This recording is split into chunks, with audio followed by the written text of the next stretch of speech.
Today on Sekulow, a bombshell, FEMA's anti-Trump relief effort uncovered. Keeping you informed and engaged, now more than ever. This is Sekulow. We want to hear from you. Share and post your comments or call 1-800-684-3110. And now your host, Jordan Sekulow. All right, so the election is over. Let's get back to business about filling the cabinet, getting ready for January 20th. Of course, this period of time in between the presidential election where you have President-elect Trump and, of course, the outgoing administration. We have called it before in the past, sometimes the most dangerous time in the United States of America, especially for those newly elected candidates that like to shake up Washington, D.C. If you saw the vote totals out of Washington, D.C., I mean, the bureaucracy was out in full force. There were less than 20,000 votes for the Republican ticket in the entire Washington, D.C., in the city. All of the rest of the votes, I mean, we're talking about hundreds of thousands, went to the Harris campaign. So you know you were walking into entities, departments, and headquarters full of people who do not share your vision and even past that may like to undermine you. So you've got to set it down very early that if you were going to undermine and not carry out the job or try and delay the orders of the president or secretary because you don't like their policy, then you need to be shown the door and you need to quit. And we need that reform done in the legislation. But right away, we are already seeing wrongs that must be righted. For instance, I'm sure you've heard about it, but we're going to look into it deeper now, how the House Oversight Committee is now calling, and that's controlled by Republicans still, on the FEMA director to testify after those. I mean, it's almost so unbelievable. You're like, is this really true in the United States of America post a disaster, a natural disaster, that someone would actually put inside the do's and don'ts, the good practices of those who are going door to door to check on people, to make sure they had the resources that they need, to not engage one-on-one or personally with anyone who has pro-Trump signage in their yard. I mean, that would have been my house. That would have been probably a lot of our houses, especially that time of year. So, I mean, we put it up on the screen for you right now. Avoid homes advertising Trump. So if you had a bumper sticker, if your car did survive that storm, sitting out there, if you had a yard sign still surviving the storm, something that identified you as don't bother those people. And, Will, that means if you don't knock on their door, guess what they don't get? The resources that you have available to provide for them so that their family gets through what was a time where people didn't have power. Of course, the resources were low, water, food, and they were willing to deny the basics to fellow Americans because of who they told via free speech they were likely going to be voting for. That's right. And we know that the Biden-Harris administration had been targeting conservatives for 4 years, whether that be the FBI or any of the other federal agencies, the Department of Justice, that were specifically going after conservatives. But here, in a time of crisis, you see an employee that was instructing those under her leadership to avoid homes advertising Trump. And even some of the surveys that they would turn in of, like, they put the address, what they did, they have to fill out their reports. There were many that had Trump sign, no contact per leadership. So it wasn't just something that was directed and then ignored. The employees that were going to make sure that victims of a natural disaster had the resources afforded to them by the federal government, they were being overlooked and rejected and discriminated against because of political affiliation. That should never happen in the United States of America. It's a big reason why Harris lost, is because of the bureaucracy doing things like this. And this is maybe a first for the Biden administration. They actually fired the person. Yeah. How many of these other bureaucrats that have been discriminating against conservatives still have their jobs today? Right. Well, we know that the left has been reeling from the election. After they reel, what do? They get ready to go to war. And there are reports that the Biden-Harris deep state is working already to undermine the voice and the vote of the American people. We have to fight back. That's what our 2024 Faith and Freedom Drive is built for. The coming days before the inauguration are going to see unprecedented attacks against President Trump. Support our work today. Donate to the Faith and Freedom Drive. Your gift will be doubled. Donate today at aclj.org. Let's be ready for battle. Well, the Federal Emergency Management Agency is facing major backlash, confirming reports that a supervisor ordered disaster relief workers to avoid homes with Trump yard signs during Hurricane Milton recovery efforts. Images shared with the Daily Wire show that houses were skipped over by the workers who wrote in the government system messages such as Trump sign no entry per leadership. There are calls in both the Senate and House for investigations into FEMA. House Oversight Chair James Comer is calling Administrator Criswell to testify before his committee. What sort of culture has been established in order for, FEMA personnel on the ground, or leadership for that matter, to provide this sort of instruction to FEMA personnel that want to provide help? The fact that anyone would make this partisan, especially with how many people lost literally everything to include some of their lives, it's just disheartening. It's no longer you're looking at someone else that's in another American as an equal. You're looking at them with political affiliation, and obviously that's wrong. There are a lot of instances in many government agencies of this type of behavior towards conservatives or towards Republicans. It's a fact that the overwhelming majority, and I would say 90% plus of the federal workforce in Washington, D.C. are registered Democrats. They did not support Donald Trump. And they have the right to have their own political beliefs, but they don't have the right to take it out on the American people. We saw it under Obama with the IRS, who was targeting conservative organizations when it came to audits. We've seen this with the Department of Injustice and the lawfare that's been going on and utilized. And I would say that we probably even saw this in Western North Carolina, which is predominantly a red area, where they received almost no assistance for weeks on end. And so it's not surprising to me whatsoever to watch the Democrat Party under the Biden administration or the Obama administration to basically weaponize the federal government to try and go ahead and impact those who have political ideologies that differ from their own.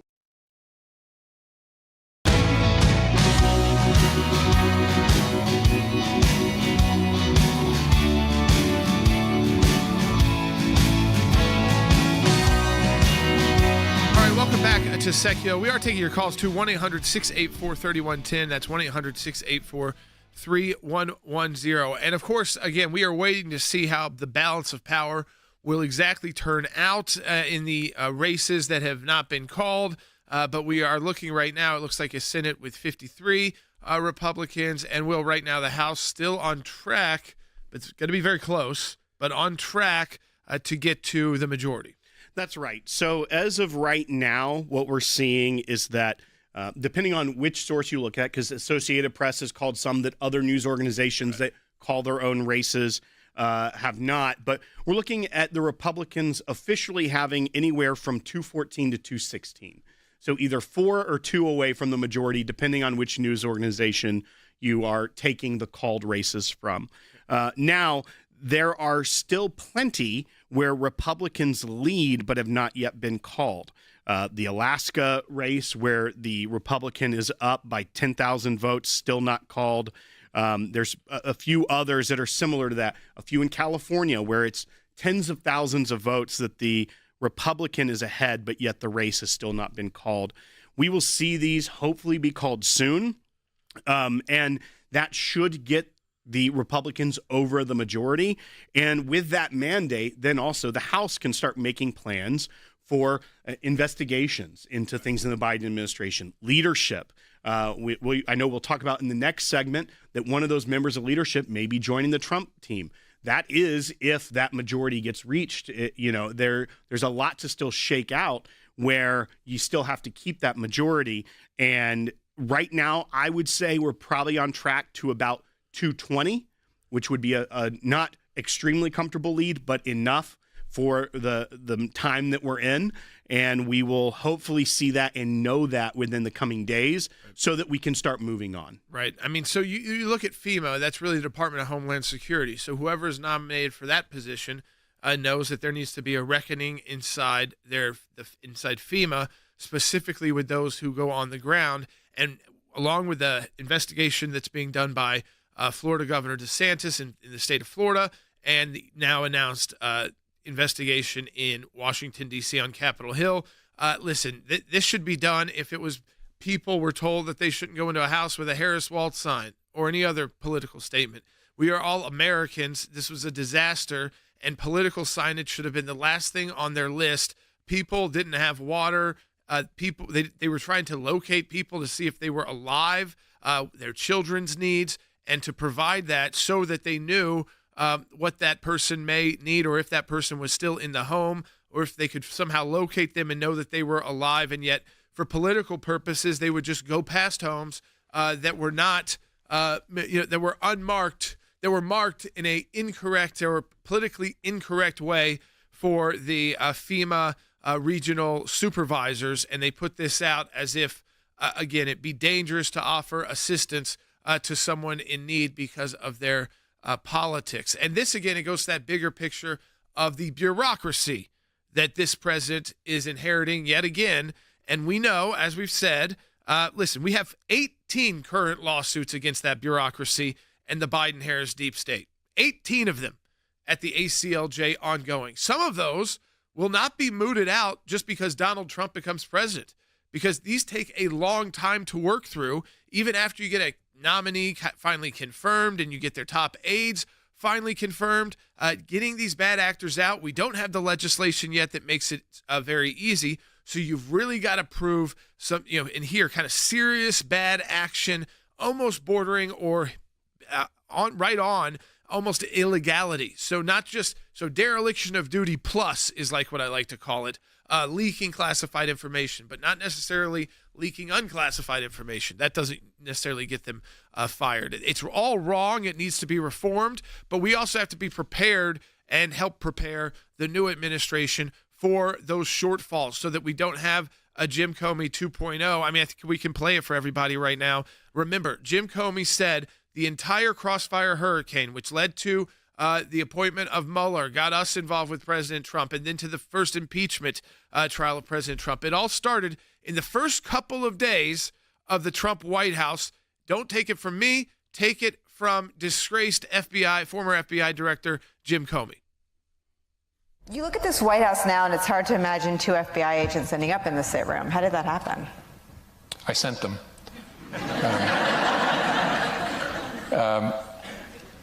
Something I probably wouldn't have done or maybe gotten away with in a more organized investigation, a more organized administration. The FBI wanted to send agents into the White House itself to interview a senior official. You would work through the White House counsel, and there'd be discussions and approvals and who would be there. And I thought, it's early enough, let's just send a couple guys over. So, I mean, there you go. We cannot let that happen again. And how do you not let that happen again? You got to make sure before you take, on January 20th, before you're taking the oath of office, you know exactly who is there at the White House ready to go, and that knows. You don't have to let FBI agents walk right in. You can say, who do you have an appointment with? Oh, you're not on our appointment book. You can then go to the White House counsel or other advisors and say, listen, these guys just showed up. No, you got to call us. You got to make an appointment. Is there some national emergency issue? We'll assist you in getting you to the right person. But we've been here. We are just getting started here. You know the rules. We know the rules. So get out of here and call us back, because you have to be. And that's not just for FBI.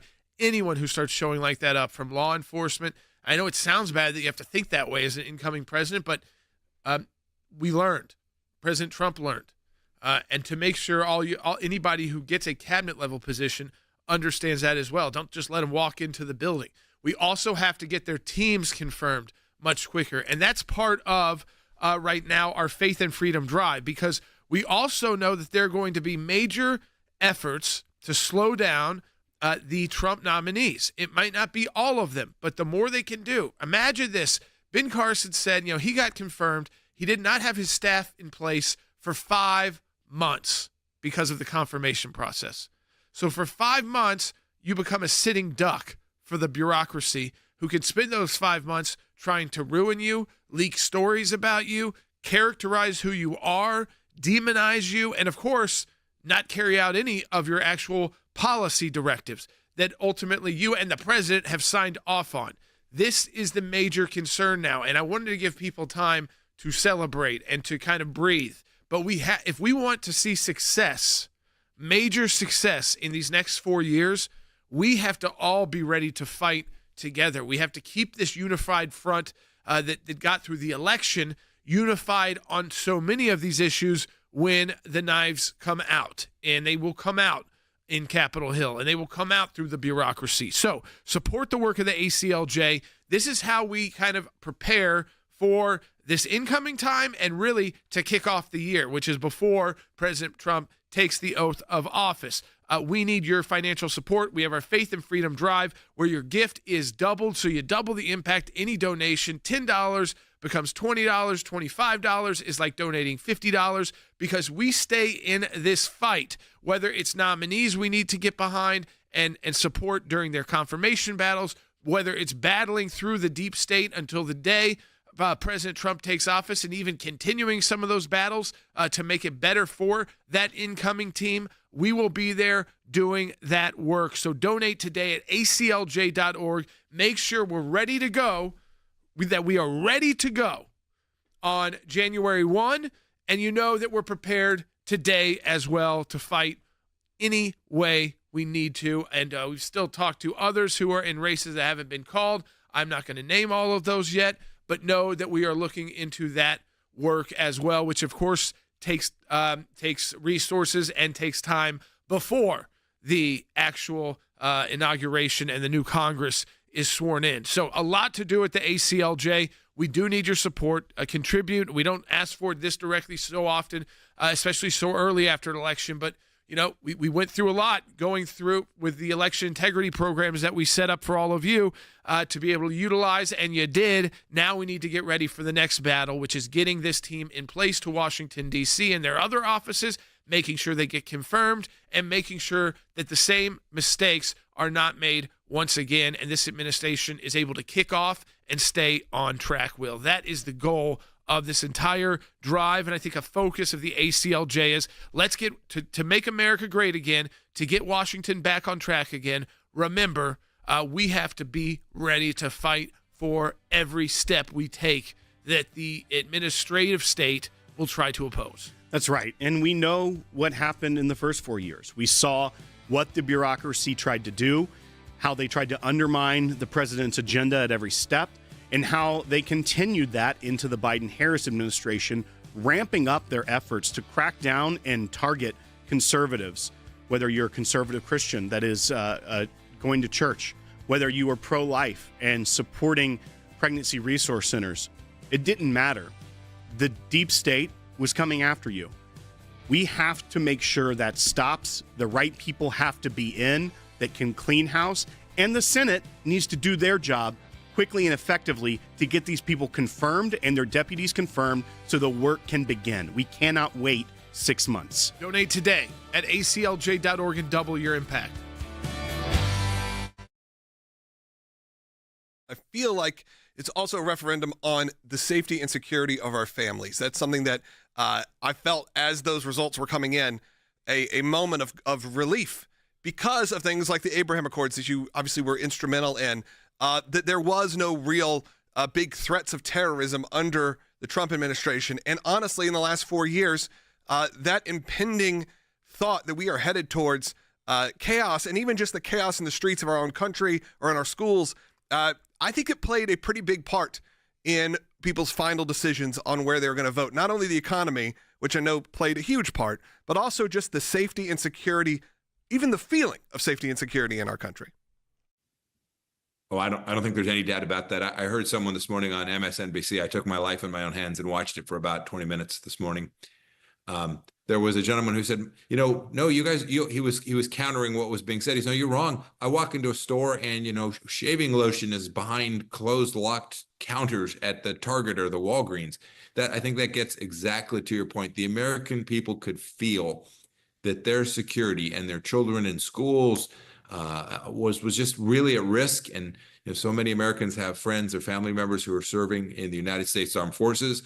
I don't think they had any confidence in our commander-in-chief. By the way, he's still our commander-in-chief. We've not heard a word from him. I think you're precisely right. This idea that somehow America's security, its place in the world, and therefore the personal security of every American was something that was being called into question. They could feel it. And I think while foreign policy is almost never top of the line issue, I think the American people could get a sense that their security here at home and around the world was threatened, and they wanted to say, nope, we're not going to take this anymore.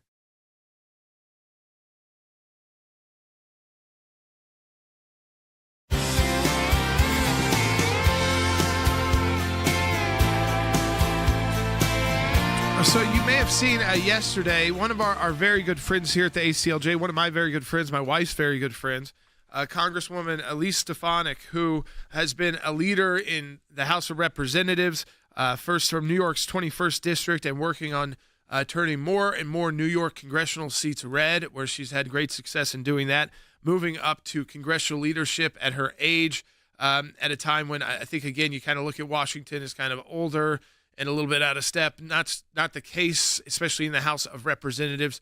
When you check out that leadership team, she's been an awesome voice against anti-Semitism here in the United States and a pro-Israel voice, as you'll see the excitement from folks like Ambassador Danny Danone, a good friend of ours who is Israel's ambassador to the United Nations, that the U.S. and that Israel will have a true ally in the ambassador to the United States, to the UN from the United States, in Elise Stefanik.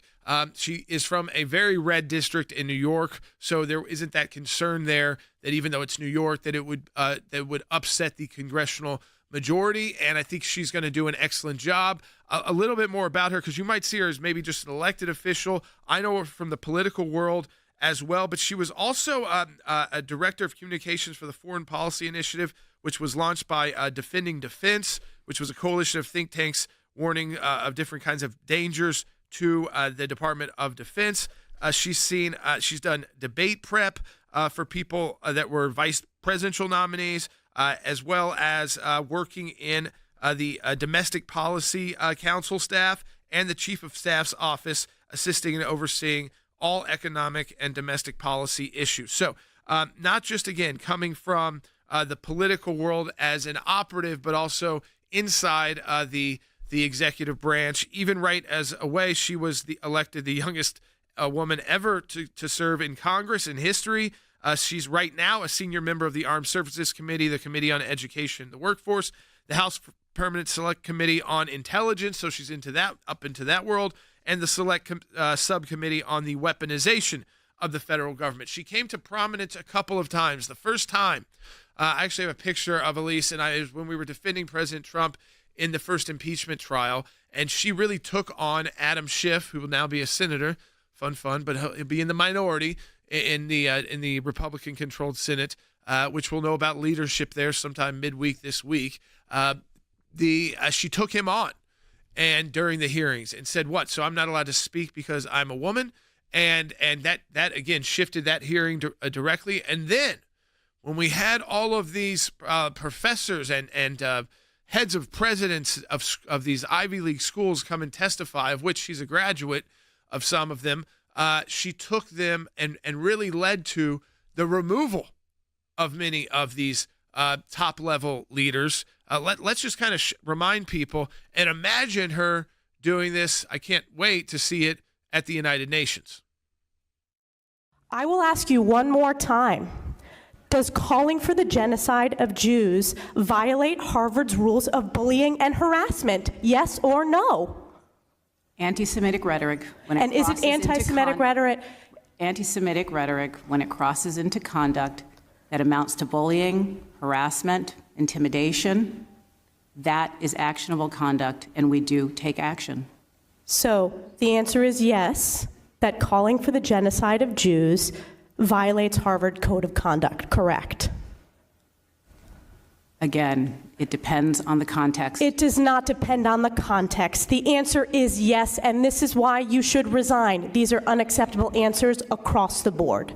Okay. That was the first person who resigned. That was from Harvard, and where at least I know is an alumni. And so, again, this idea that you could call for the annihilation of Jews and that alone would just be protected rhetoric, which, by the way, even under the Supreme Court, which broadly defends, as we do, free speech to the limits, when you start calling for someone to be eliminated, that is a call for violence, death. It's just like saying, I want to kill someone.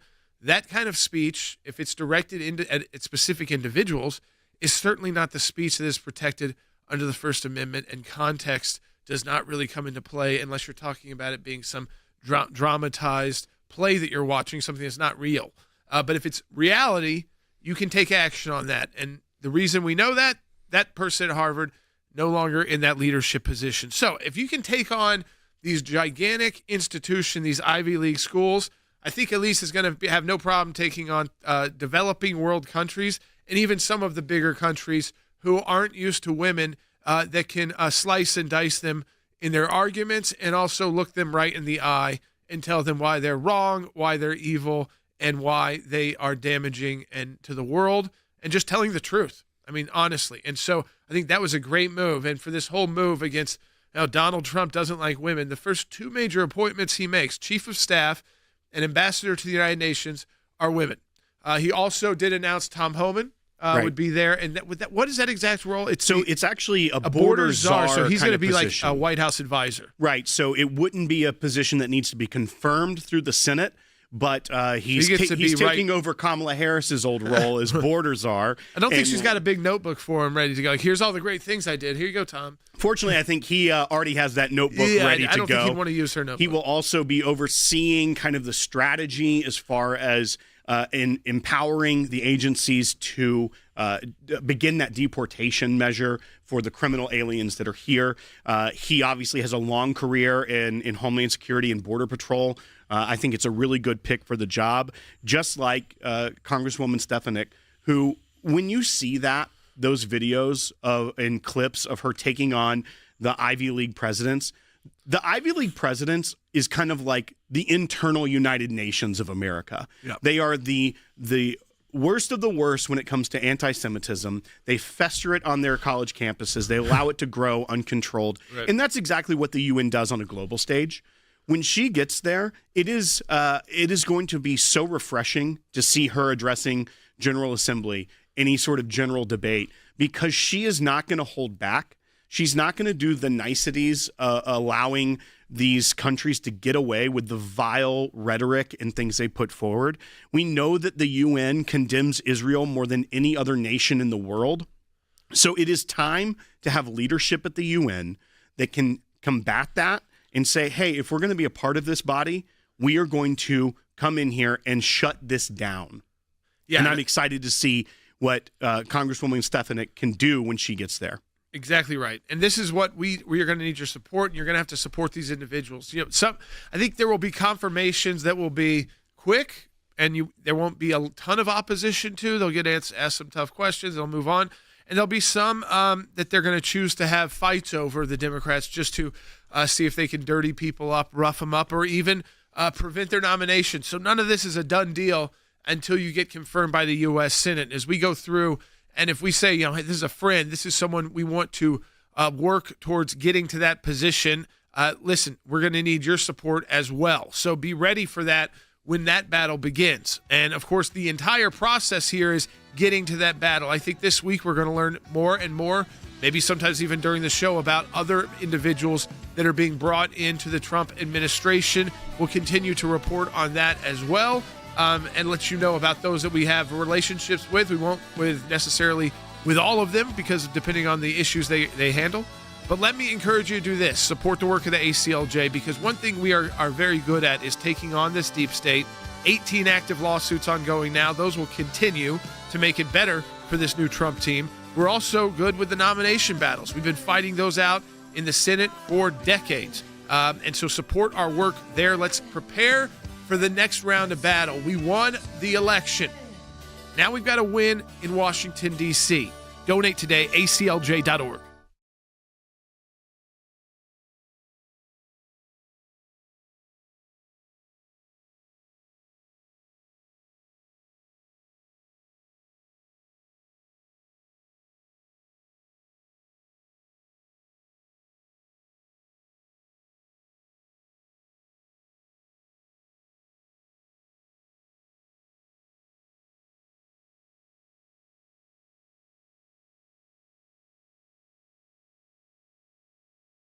Freedom because of brave men and women just like you. Thank you, God bless you, and God bless America.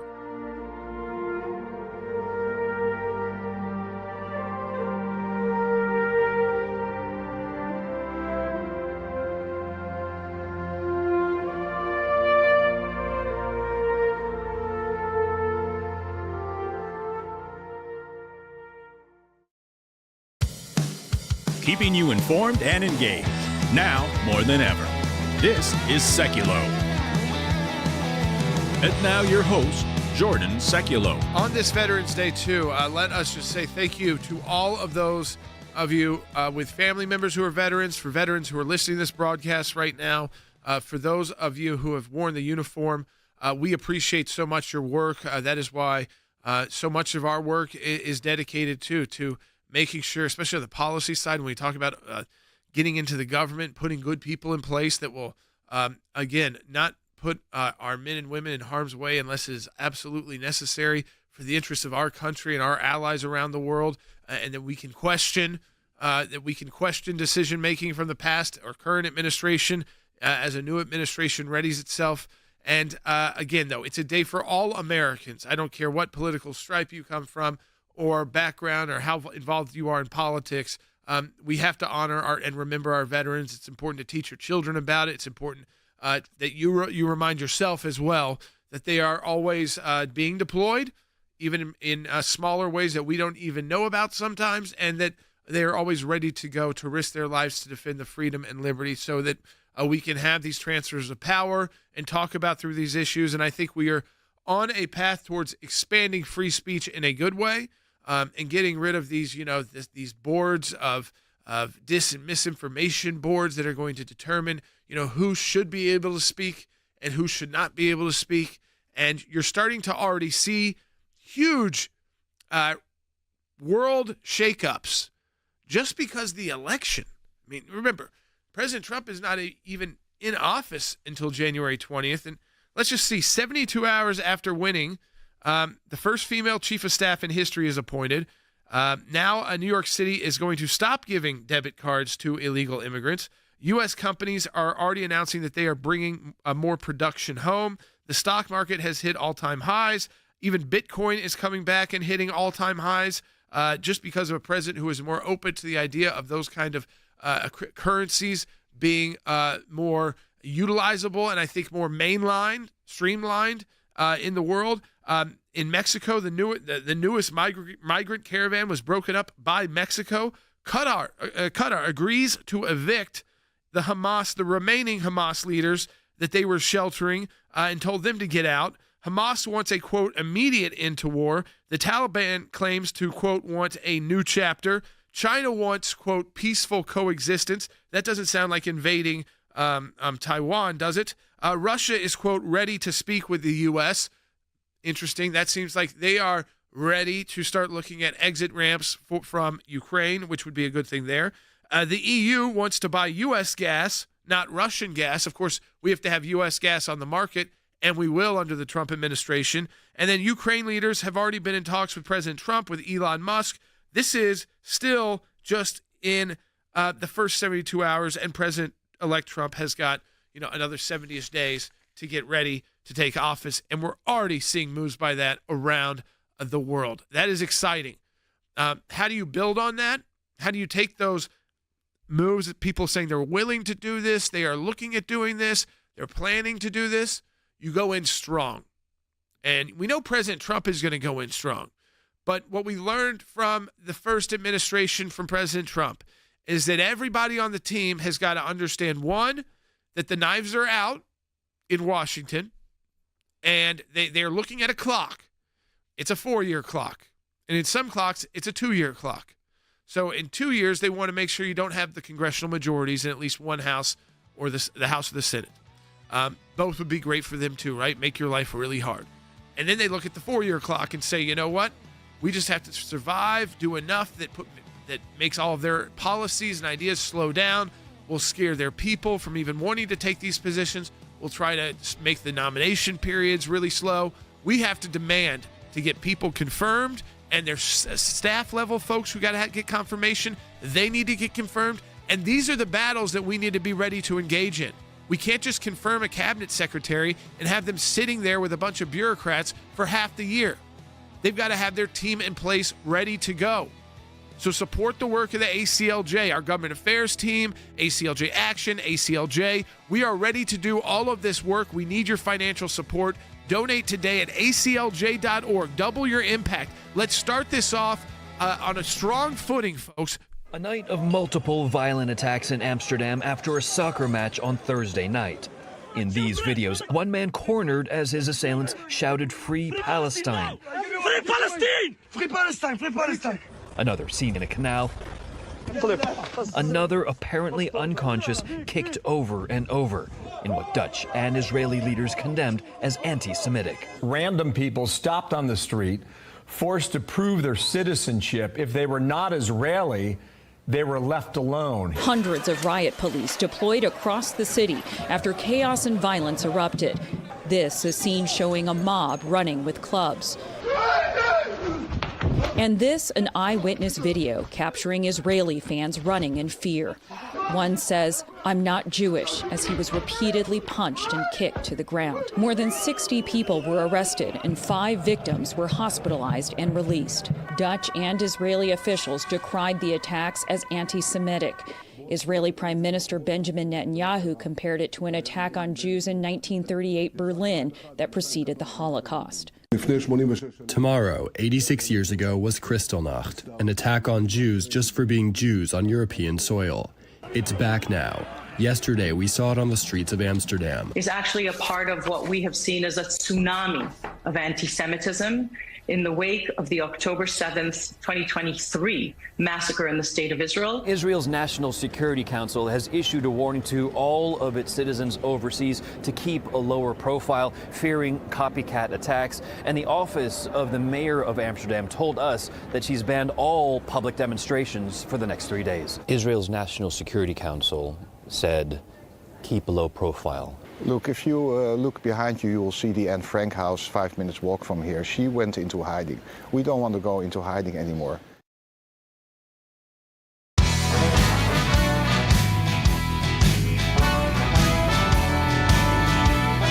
right, you may have seen it unraveling on late Thursday evening and then into Friday, and we wanted to see how everything would shake out with these horrendous attacks on Jews and Israelis in Amsterdam in Western Europe. Following a sanctioned UEFA League soccer match between a Israeli team, Maccabi Tel Aviv, which is probably their best soccer team and most known worldwide in those international tournaments, versus the best team in the Netherlands at the club level, which is Ajax, which is in Amsterdam. And so this was a sanctioned match for a tournament, and instead of maybe increasing security, considering Israel is right now involved in a conflict that is considered extremely, divisive, especially in Western Europe, and even here in the United States to an extent. Unfortunately, we saw the protest. But Western Europe, which has had a very different population shift, we saw something that we have not seen happen on European streets since the days of the Nazis and things like Kristallnacht and those kind of historical notes that led to the horrors of the Holocaust. And that was many individuals in Amsterdam and in Holland and the Netherlands who were coordinating for, we now know, a period of time to attack Jews and Israelis in the streets both before and after the soccer match. And Logan, I think to all of us, and we've already begun, getting back to Europe and working with the ECLJ. They're looking at what they can do as well, since these are a lot of institutions that are connected. These leagues are very connected to the government there, and they're kind of our pseudo-governments because they oversee more than just a country's league. They see an entire half the world's leagues, and yet they didn't put in extra security, it doesn't look like, knowing that this was even just looking at, just basics that should be necessary. And instead you end up with, at one point in time, there were missing Israelis, missing Jews, being beaten on the street. Sure. Over 60 people, thankfully, have been arrested. And it didn't continue for days. But it got to a point where they sent El Al planes to pick people up, to get them out of Amsterdam quickly, because they didn't want to have to go through the regular airport process even, or have to stay an extra hour. Yeah, it was absolutely horrifying to watch, and very connected to, I guess you'd say, the Zionist internet, where things seem to break there hours before they make any sort of mainstream news. And we start to see this bubble up. And on people's phones. On people's phones. They started showing videos, texts were coming through. And you have to be kind of cautious, because sometimes videos can get spread that aren't real, and all of a sudden it became very clear that not only were these real, but it was happening not just in one spot. It was happening all over the area, and then this was well organized. And then text messages started to come out and screenshots started to show up where you saw the messages that were getting spread. And this, of course, is in Amsterdam, where it's already, I said, tensions are high. You have an Israeli team coming in. Look, if you had an Israeli team coming in America right now, you'd assume that you'd have extra security. You know, most synagogues in America right now have extra security because of everything that's happened over the last few years. Now, I will say I was in New York over the weekend in New York City, and it is very different feeling already. I was in the area. There's obviously predominantly religious Jewish people. Everyone very happy, very outspoken. Of course, what you're seeing right now is there was the only thing political I saw on the streets was a pro-Trump parade with trucks, with a skeleton driving a car. They were playing Trump Won and You Know It. The General Lee was at the end, from the Dukes of Hazzard. It was a very joyous thing, and people were stopping and taking videos and goofing. And what I can learn is also two things. One, New Yorkers treat things very differently. I didn't hear anyone talking about it, but I honestly felt in the air a sense of relief of maybe something's going to get better for that city. Yeah. That you'd have some changes happening. Because Donald Trump has a big interest in the city. Can have a big interest in the city, and maybe they may not have voted for him, certainly, but they maybe could feel a relief. Because right now, New York is sort of on the precipice of change, and you'd hope it goes one way and things get better. But when you have the news coming out of Amsterdam, it did even make me worried about going to New York, because you saw the night of the election, the only protest that happened really the night of the election was a pro-Palestinian march that happened on Times Square. That was really the only thing we've even heard about. I mean, a little bit in Chicago, there were pockets of things, but the big one was a anti-Semitic march in Times Square on the night of the election. Other than that, it feels like it's been pretty quiet, and I think because there's a lot of people who see what's happening in Europe, see what's happening all over the world, and go, you know what, I may not have supported Donald Trump, I may not have voted for him, but maybe there's a glimmer of hope and a sigh of relief that maybe these cities can get themselves under control. They don't want to see their targets closed. You know how many buildings I saw for sale in New York? It was so sad. Yeah. They want to see their cities turned around. They don't want to see them become where people are getting hunted in the streets, where you are, whether that is from, by the way, extreme issues with the homeless crisis that's happening there, or obviously all the political issues that have happened. Right. I mean, I think, again, when you see this attack on Jews, it is time now for a new administration with new representatives of that administration to go to the world and say, this is not acceptable. Again, they were able to stop this and prevent this from continuing. But, I mean, the fact that it was happening in a first world country, knows that it has this match, knows that it might be somewhat controversial, and yet they move along with it and had no idea that so many of these taxi cab drivers were utilizing technology to block the streets, to make it difficult for people to leave, to even pick people up and put them into harm's way. I mean, just the worst of stories you can imagine by utilizing those rideshare services. For those companies, it's important for them to start speaking out about how they can prevent this in the future, so that you can have faith that if that you call for a ride and it's the right, they give you the information to check to make sure it's the right person picking you up, that you're going to be as safe as you can be in any car ride, and that you're going to be dropped off your location, and you're not going to be taken to be beaten because of your religious or your national background, your religious background, or your race. And this is unacceptable around the world. But it's why we're sending people like Elise Stefanik to the United Nations. It's to make sure that these issues don't just disappear and get shoved under the rug after 48 hours and everyone moves on. I think where we are as a country, that the left is still wiping the tears. They're not going to do that for very long, though, Will, and they're going to come back. Their next job is, how do we undermine President Trump? So the popular vote thing, that's not going to work, obviously.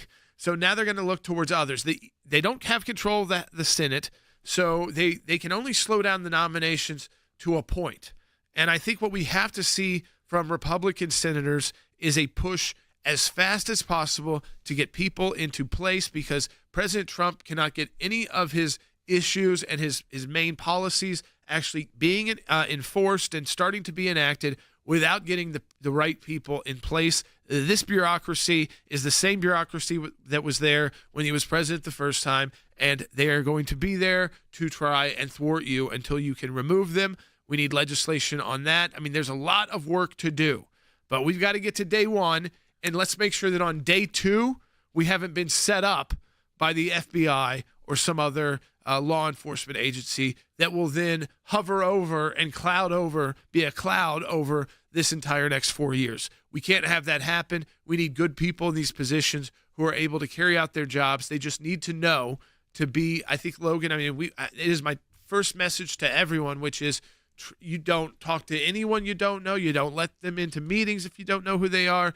Just because it sounds like they're FBI and they're acting nice, if they don't have scheduled meetings and a reason to be there, you're not meeting with them. Yeah, you got to be very careful. You got to be very careful of everything that's happening right now. I think that you cannot be, you can't be more safe to follow what's going on. And look, in all the lines of work that we do, you got to stay vigilant. You got to make sure that the people are walking into the lion's den there. In Washington, D.C., if you're nominated for one of these positions, or New York City at the UN, the people that are first surrounding you, and they'll clap when you come in, they are the lion's den, literally. I think that's sort of the scary part about this is when you look at it, like I said, on the streets of New York, it feels very different than probably what's going on, in the courts, what's going on in the government. That's a different situation. The streets of New York feel great. Feels like people are excited. Feels like there's some hope again. But if you probably do the same thing in Washington, D.C., it probably has a good feeling. But you got to make sure you are really careful and staying vigilant on what's happening because that there's a large portion of the country right now, and not just politically, or not just in politics, even regular people. I don't see it as much as I thought I would, but I have seen people say, I'm no longer friends with my family. I'm no longer going to talk to them. Yeah, we'll see how long that lasts. Yeah, of course. It's a lot of drama right now. It's a lot of grieving for some people. A lot of kids doing that too. A lot of these first-time voters who think your person's automatically going to win, and they get involved. They get heavily involved in politics. They've never been involved before. They don't realize that you lose more than you win. Obviously. Yeah. That's a pendulum that swings pretty regularly. Yeah. The violence issue is not what I'm saying here too either. This is about not being able to get your government functioning, not because President Trump isn't ready to do it and the people that he's putting in place aren't ready to do it, but because they don't have enough of a support team that can push back against the bad bureaucratic actors that will first try to slow everything down, first try to tell you, no, I don't think we can do it. I think we got to have another meeting on this. We may need to bring in some people from this agency or this department, and then you're not able to carry out the functions of the government that you're being instructed to by the President of the United States. And that is why we want to be very strong with our presence in Washington, D.C., which we are, but we want to take it to another level so that all of this, we get the best of the best out of these 4 years. So support our work. Donate to the ACLJ during our Faith and Freedom Drive. Double the impact of your donation today at aclj.org. Make that donation. Well, the Federal Emergency Management Agency is facing major backlash, confirming reports that a supervisor ordered disaster relief workers to avoid homes with Trump yard signs during Hurricane Milton recovery efforts. Images shared with the Daily Wire show that houses were skipped over by the workers who wrote in the government system messages such as Trump sign no entry per leadership. There are calls in both the Senate and House for investigations into FEMA. House Oversight Chair James Comer is calling Administrator Criswell to testify before his committee. What sort of culture has been established in order for, FEMA personnel on the ground, or leadership for that matter, to provide this sort of instruction to FEMA personnel that want to provide help? The fact that anyone would make this partisan, especially with how many people lost literally everything to include some of their lives, it's just disheartening. It's no longer you're looking at someone else that's in another American as an equal. You're looking at them with political affiliation, and obviously that's wrong. There are a lot of instances in many government agencies of this type of behavior towards conservatives or towards Republicans. It's a fact that the overwhelming majority, and I would say 90% plus of the federal workforce in Washington, D.C. are registered Democrats. They did not support Donald Trump. And they have the right to have their own political beliefs, but they don't have the right to take it out on the American people. We saw it under Obama with the IRS, who was targeting conservative organizations when it came to audits. We've seen this with the Department of Injustice and the lawfare that's been going on and utilized. And I would say that we probably even saw this in Western North Carolina, which is predominantly a red area, where they received almost no assistance for weeks on end. And so it's not surprising to me whatsoever to watch the Democrat Party under the Biden administration or the Obama administration to basically weaponize the federal government to try and go ahead and impact those who have political ideologies that differ from their own. All right, let's go to the phones. 1-800-684-3110. If you want to be part of today's show, that is the number you call. 1-800-684-3110. Will, let's do it. Let's go to Ronald calling in South Carolina on line 2. Ronald, you're on Sekulow. Yeah, thanks for taking my call. Yeah, one thing I loved about the Trump administration, his first administration, was that he literally gave the White House to the people. His first term, he gave the White House to the people. And when Biden got in there, it was literally no disclosure, no transparency. And you had those press secretaries just kind of putting a spin on everything that came out there. Yep. And now Trump's back in there. And so you just pray that now everything will be open so that we can all see the truth. And it kind of reminds me of what Rick said during Biden's administration, and that was more than ever, ACLJ. But I'm saying that slogan should never actually get old, because as you were just talking, we need ACLJ to literally fight for those that Trump's going to need to be with him in the office. Yeah, I think, listen, the one thing about President Trump that was very different from President Biden, and it's different than really any presidents that we've had before, some of that's because of modern technology, is that he leans in on communicating directly, Logan, to the people. And he will make a change now, whereas it used to be, during the campaign, it was more politically focused. Yeah. Now he'll use it to communicate to the whole country and the world.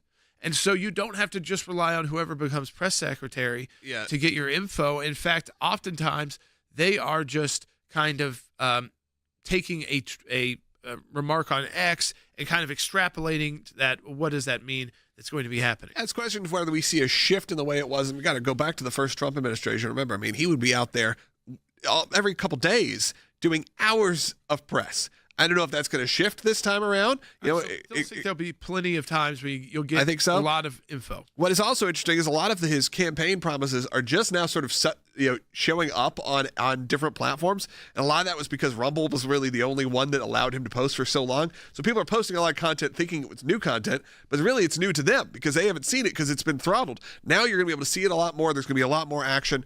And of course, compared to the Biden administration, I'm sure you're going to see the president a whole lot more. I'm also seeing a lot, Jordan, of people, especially on the right, saying maybe it's time to just end the press briefings, the daily press briefings from a press secretary. Yes, press secretary there to field questions and things, but at the same time, I love to watch them because they are entertaining. We've kind of made them into a show. Yeah. But we saw how irrelevant the mainstream media has become throughout this campaign season.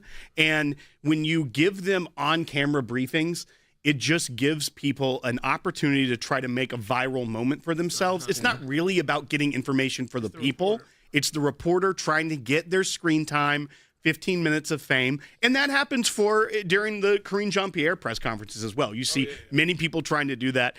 Have we gotten to a point where, yes, if the president wants to come out and do a specific briefing, or a head of a department doing a specific briefing, but do we really need the daily on-camera press briefings? It's rewarding a press for bad behavior. I think the reason why there was so much attention on President Biden's press briefings is because he was so out of it. Yeah, you didn't see him.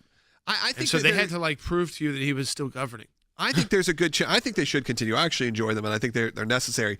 But remember, though, during the Trump administration, it wasn't just mainstream media allowed in that room. There was a lot of the alternative media were allowed, including ones that were very controversial, but he would call on them and talk to them. It wasn't just that. And now we've seen the impact of podcasts and what they can do.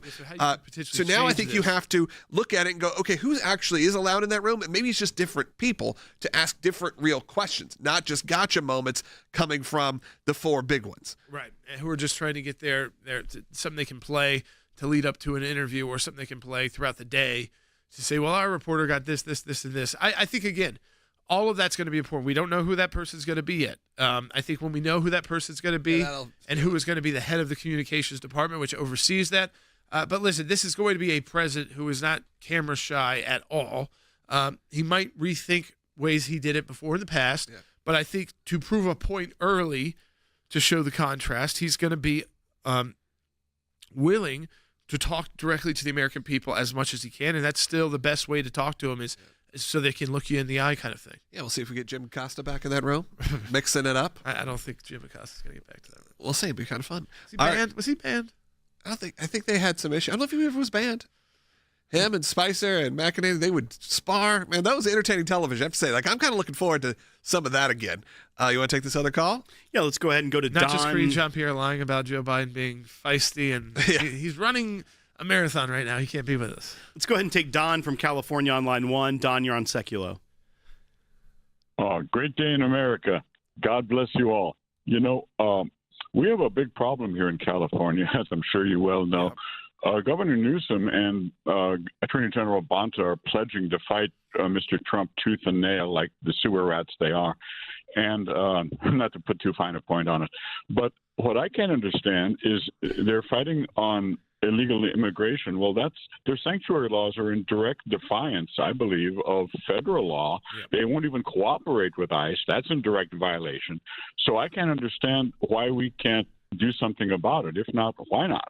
Well, I mean, you can work around them now. I mean, the federal government is in charge of the border, not the states, and so they can't prevent you from going in and carrying out their function of the federal government. One thing we fought for before, especially under Democrat administrations, is for states to be able to take on a role. But the Supreme Court's been fairly clear that there's very little the states can do without the federal government asking them to do it. But the federal government can go in and do that. It is their job to secure the border. It's their job to handle immigration. But listen, I mean, we've also made more allies at that level with state attorney generals. One of our good friends, the ACLJ alumni, who is Attorney General-elect in West Virginia, so that when these states are fighting back, we will have states that will fight for the goals of the administration. And, of course, the ACLJ will be there. A lot of these arguments will be the same arguments they have tried to make in court. Much of it is about delaying policy. It is not actually about stopping the policy. They just want to see how many delays they can put in place. Courts have heard a lot of these issues before. So, again, I think if we are vigilant, if we are ready to fight, not just to win the election, that is over, but to win on the issues so that they can be implemented, that we can get things done in a huge way, and we can still look back on that first 4 years of President Trump getting done more than those 4 years and a lot of presidents do in 8. Well, now we've got another 4. So where can we take the country in those 4s? How much ahead of the bad can we get out of this current mindset that just is so gloomy? And I think that's why people are so hopeful right now. And let's keep the smile. Let's be happy warriors through this process, and let the other side be the ones, who are screaming and crying and shouting on TV and in their social media. We just need to keep the fight alive. We need to be realistic. I need all of you to be realistic about what your leaders can accomplish and can't accomplish when we actually figure out what the margins are going to be in the House, the exact margin in the Senate, and what President Trump can do on his own and what President Trump will need legislation for. So we have to also be wary of, again, just being able to do everything in one day. It doesn't happen like that. And you have to prepare to fight. But again, it's a fight worth fighting for because you are protecting America for the future, really saving a lot of America for the future as well. Support the work of the ACLJ. We're ready to go, but we want to have those resources to be ready to go in 2025 as well, to hit the ground running. Support the work. Donate today. Matching challenge. Double the impact of your donation. Donate today. ACLJ.org.